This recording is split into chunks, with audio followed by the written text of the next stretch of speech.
اور ایک ڈاکٹر ارشاد صاحب نے آپ کے سامنے پہلے یہ بات رکھی تھی لیکن ہم نے سنی، ہمیں سمجھ نہ آئی۔ استغفار بنیادی طور پہ ایک صابن کا، ایک دھلائی کا، ایک صرف کا کام کرتی ہے۔ ہم نے معاشرے میں کیا دیکھا ہے کہ بندہ گناہوں سے آلودہ ہے۔ جب بندہ گناہوں سے آلودہ ہو گیا گویا اس کا جسم بدن میل کچیل میں چلا گیا، دل کالا ہو گیا، دل پہ نقطے پڑ گئے، دل بیمار ہو گئے، دل مریض ہو گئے، کفل پڑ گئے، مورے لگ گئی، پتھر ہو گئے، یعنی پورے کا پورا بدن بدبودار ہے، پورے کا پورا بدن مریض ہے، پورے کا پورا بدن گندا ہو چکا ہے۔ اب گندے بدن والے بھی معاشرے میں علماء کے پاس، مولویوں کے پاس آ کے کہتے ہیں فلاں تسبیح بتائیے، کوئی تسبیح بتائیے، کوئی وظیفہ بتائیے۔ ان کو بتایا جاتا ہے سبحان اللہ پڑھا کرو، الحمدللہ، انشاءاللہ اس کے فضائل کے حوالے سے موقع ملا تو کبھی گفتگو کریں گے۔ یہ تسبیحات کیا گناہوں سے لتھڑے ہوئے جسم کو، گناہوں سے آلودہ جسم کو اس طرح فائدہ پہنچا سکتی ہیں جو فائدہ گناہوں سے پاک جسم کو پہنچائیں گی؟ اس کی مثال محدثین نے یوں بیان کی ہے کہ یہ جو استغفار ہے یہ بنیادی طور پہ صابن اور صرف کا کردار ادا کرتا ہے۔ آپ کے کپڑے میل کچیل سے بھر جائیں، گندے غلیظ ہو جائیں،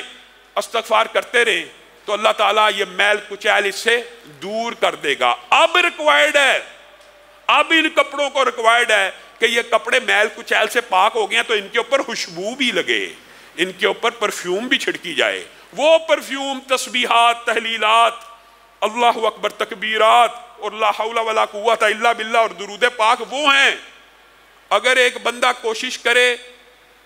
کہ میں صرف تسبیحات سے ہی اپنا کام چلا لوں تو اس طرح کام نہیں چل سکتا۔ عارضی طور پہ گندے کپڑے کے اوپر آپ جتنی مرضی پرفیوم چھڑک دیں تو وہ کتنی دیر بعد غائب ہو جائے گی، چند لمحوں کے بعد اس کا وہ اثر نہیں رہے گا۔ تو ابتدا اس سے کرنی چاہیے کہ میں نے کثرت کے ساتھ استغفر اللہ الذی لا الہ الا هو الحی القیوم واتوب الیہ یہ پڑھنا۔ اگر رسول اچھا یہ پڑھنے میں نا ٹائم بھی کوئی نہیں لگتا۔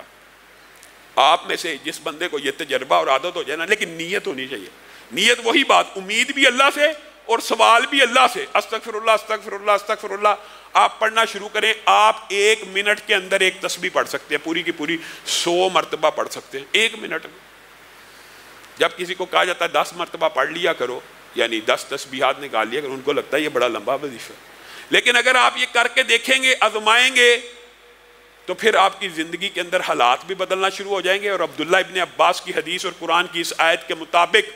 اللہ تعالیٰ پہلی بات آپ کو گناہوں سے پاک کرے گا، پھر آپ کو مال دے گا، پھر آپ کو اولاد دے گا، پھر آپ کو رہائش گاہیں دے گا جن میں بڑے بڑے باغات ہوں گے، پھر ان باغات کو بھی اللہ خود ڈیکوریٹ کر کے دے گا، یعنی آپ کے پاس ایسے وسائل اسباب پیدا ہو جائیں گے کہ آپ ڈیکوریٹ کر سکیں، یا آپ کی کھیتیاں ہوں گی، آپ کے باغات ہوں گے جن پہ وافر پھل آئے گا، یعنی ہر طرف سے رزق کی بارش کہاں سے آئے گی؟ اس استغفار سے آئے گی۔ اور سید الاستغفار،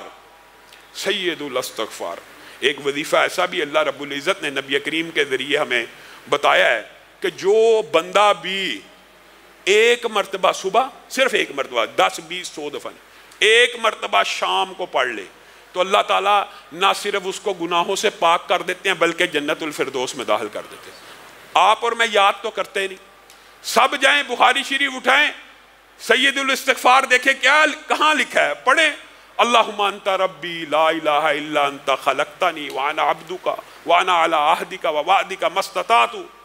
اعوذ بک من شر ما صنعت ابوء لک بنعمتک علی وابوء لک بذنبی فاغفر لی فإنہ لا یغفر الذنوب الا انت۔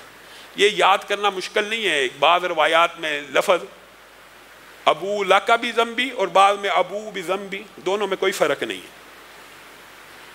19-20 کے حرف کے فرق سے دونوں روایات موجود ہیں، آپ پڑھیں۔ یہ سید الاستغفار ہے، آپ اس کو صبح 1 دفعہ پڑھیں، 1 دفعہ شام پڑھیں، اپنی زندگی کا معمول بنائیں کہ ہم نے استغفر اللہ کی جو تسبیح ہے نیت کے ساتھ، ارادے کے ساتھ، گناہ نہ کرنے کے عزم کے ساتھ، ہمیشہ کے لیے چھوڑنے کی نیت کے ساتھ اس گناہ کے اوپر نادم ہو کے کرنا ہے تو اللہ رب العزت یہ سارے کے ساری 6 کی 6 برکات آپ کے اوپر نازل کر دے گا۔ لیکن اگر آپ کی نیت میں گناہ چھوڑنا نہیں ہے، اس کے اوپر یہ ارادہ ہے کہ رمضان گزر جائے گا پھر وہ گناہ شروع کر دوں گا، یہ اللہ تعالیٰ کو مطلوب اور مقصود نہیں، ارادہ یہ ہو اللہ تعالیٰ قبر تک وہ گناہ نہیں کروں گا۔ اور میں آپ کو یہ بات بتلاؤں، یہ لوگ سمجھتے ہیں کہ یہ جو توبہ استغفار ہے یہ صرف گناہ گاروں کو کرنی چاہیے۔ آپ کے سامنے رسول اللہ صلی اللہ علیہ وسلم کر رہے ہیں، اور یہ صرف رسول اللہ صلی اللہ علیہ وسلم ہی کی سنت نہیں ہے، یہ بھی آپ کو بتلا دوں۔ یہ سابقہ جتنے انبیاء آئے ہیں ان کی بھی سنت ہے، اور ان کا ذکر بھی قرآن پاک میں موجود ہے۔ حضرت آدم نے توبہ کی ہے، قرآن پاک میں الفاظ موجود ہے نا، ربنا ظلمنا انفسنا، خود کا۔ حضرت نوح نے بیٹے کے لیے دعا کی نا، بعد میں کہا نا اللہ تعالیٰ مجھے معاف کر دے، میں نے اس چیز کا سوال کیا جو میرے پاس علم نہیں تھا۔ حضرت موسیٰ سے جب بندہ مر گیا تھا دعا کی تھی نا، توبہ کی۔ یونس جب مچھلی کے پیٹ میں گئے دعا کی، توبہ کی، لا الہ الا انت سبحانک انی کنت من الظالمین۔ تو گویا انسان کو یہ نہیں سوچنا چاہیے کہ میرے گناہ کم ہیں، میرے گناہ زیادہ ہیں۔ ہر بندے کو توبہ کی ضرورت ہے۔ اللہ رب العزت کی بارگاہ میں آگے ہم بھی توبہ کرتے ہیں، اے اللہ ہم سب کے گناہوں کو معاف فرما، اے اللہ ظاہری گناہوں کو معاف فرما، اے اللہ باطنی گناہوں کو معاف فرما، اے اللہ ہر چھوٹی خطا کو معاف فرما، اے اللہ ہر بڑی خطا کو معاف فرما، اے اللہ آنکھوں کی خیانتوں کو معاف فرما، اے اللہ زبان کی لرزشوں کو معاف فرما، اے اللہ سر سے پاؤں تک ہر گناہ کو معاف فرما، اے اللہ جتنے گناہ کیے ہیں سب کو معاف فرما، یا اللہ پیدائش سے لے کے آج تک جتنے گناہ ہیں نافرمانیوں کے وہ بھی معاف فرما، یا اللہ جن کی حق تلفی کی ہے وہ بھی معاف فرما، یا اللہ جن کے حق دینے والے ہیں ان کے حق دینے کی توفیق عنایت فرما، یا اللہ جنہوں نے ہمارے حق دینے ہیں ان کو بھی ادا کرنے کی توفیق عنایت فرما، یا اللہ ہم سب کے گناہوں کو معاف فرما، یا اللہ ایک ایک پائی اتارنے کی توفیق نصیب فرما، یا اللہ جو مشکلات کا بائی شکار ہیں ہر روز کہتے ہیں دعا کریں، یا اللہ ان کی مشکلات کو دور فرما، یا اللہ ان کی مشکلات کو دور فرما، یا اللہ جن کے پیسے پھنسے میں ان کے پیسوں کو، یا اللہ ان کے پیسوں کو ادا کروا، یا اللہ ان کے پیسوں کو واپس لٹا، یا اللہ جتنے لوگ پریشان ہیں یا اللہ ان کی پریشانیوں کو دور فرما، یا اللہ ہم سب کو رزق حلال فراہ نصیب فرما، یا اللہ ہم سب کو رزق حلال فراہ نصیب فرما، یا اللہ آپ سے التجا ہے یہ استغفار کا درس پڑا، یا اللہ